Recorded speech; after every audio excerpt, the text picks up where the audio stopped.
Good morning student. Online tutorial Hindi class lecture 36 में Hindi grammar में standard 7th के बच्चों का स्वागत है। बच्चों, आपने प्रीवियस लेक्चर हिंदी ग्रामर में शब्द विचार के बारे में पढ़ा था। इस चैप्टर में आपने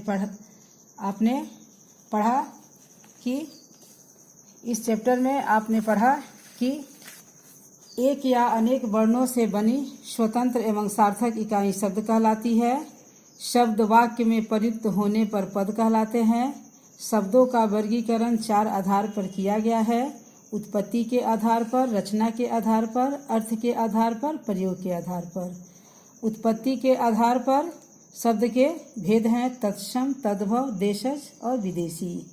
रचना के आधार पर शब्दों के भेद हैं रूढ़, यौगिक और योग रूढ़।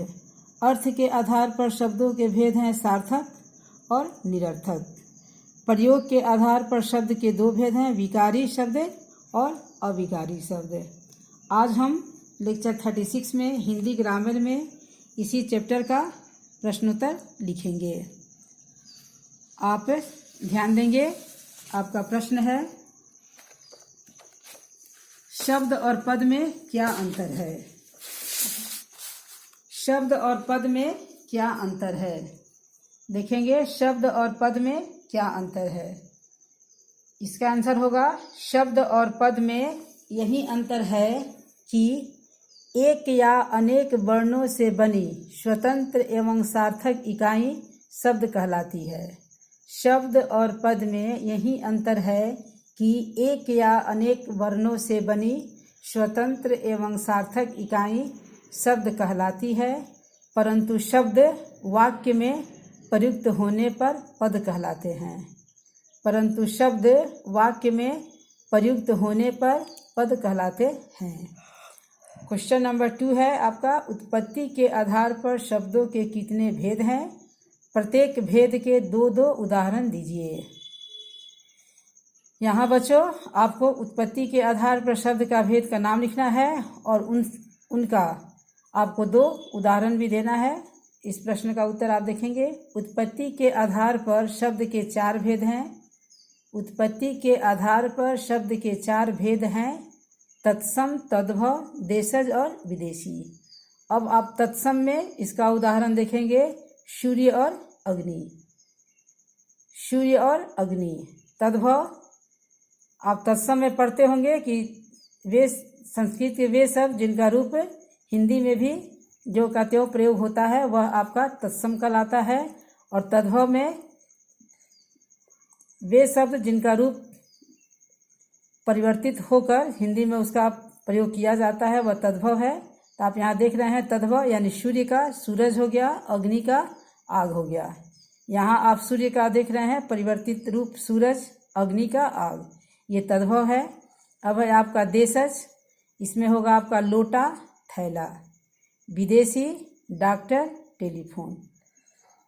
अब क्वेश्चन नंबर आपका 3 है, यौगिक एवं योग रूढ़ शब्दों में क्या अंतर है? उदाहरण द्वारा स्पष्ट करें।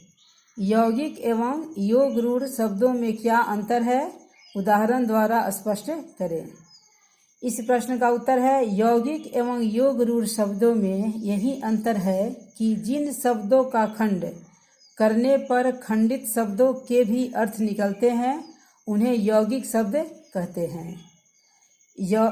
यौगिक एवं योग रूढ़ शब्दों में यही अंतर है कि जिन शब्दों का खंड करने पर खंडित शब्दों के भी अर्थ निकलते हैं उन्हें यौगिक शब्द कहते हैं। जैसे विद्यालय।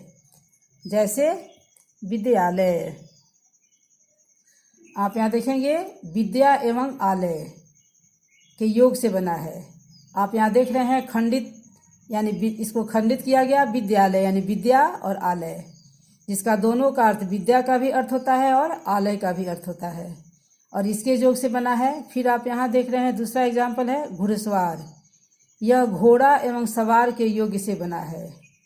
यहाँ भी आप देख रहे हैं इसका भी खंडित किया गया, घुड़सवार यानी घोड़ा एवं सवार यानी घोड़े पर जो सवार है करने वाला, इन दोनों का अर्थ हो गया, इसलिए यह आपका यौगिक है। जो शब्द दो या दो से अधिक शब्दों के मेल से बनते हैं। जो शब्द दो या अधिक शब्दों के मेल से बनते हैं लेकिन एक विशेष अर्थ के रूप में प्रयोग किए जाते हैं उन्हें योग रूढ़ कहते हैं। जो शब्द दो या अधिक शब्दों के मेल से बनते हैं लेकिन एक विशेष अर्थ के रूप में प्रयोग किए जाते हैं उन्हें योग रूढ़ शब्द कहते हैं। जैसे लंबोदर, जिसका अर्थ है लंबे उदर वाला। लंबोदर, आप बच्चों यहाँ ध्यान देंगे कि यहाँ कह रहा है कि दो या दो से अधिक शब्दों के मेल से बनते हैं। यहाँ भी आप देख रहे हैं कि लंबे उदर वाला, यानी दो या दो से अधिक शब्दों के मेल से बना है लेकिन इसे विशेष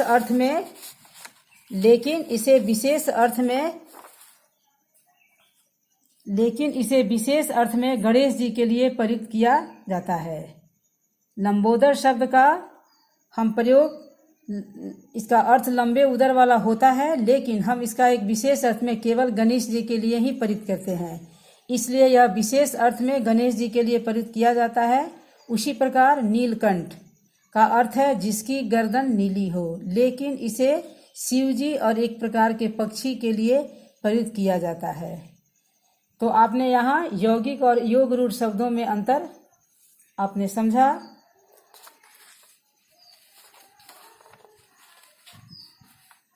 अब बच्चों, आपने यहाँ इस चैप्टर में आपने आज लेक्चर 36 में आपने चैप्टर 3 का आपने question number 1 to 3 in 3 question का आंसर आपने लिखा। अब नेक्स्ट लेक्चर में हम इस चैप्टर का आगे का प्रश्नोत्तर लिखेंगे। आज के लिए धन्यवाद।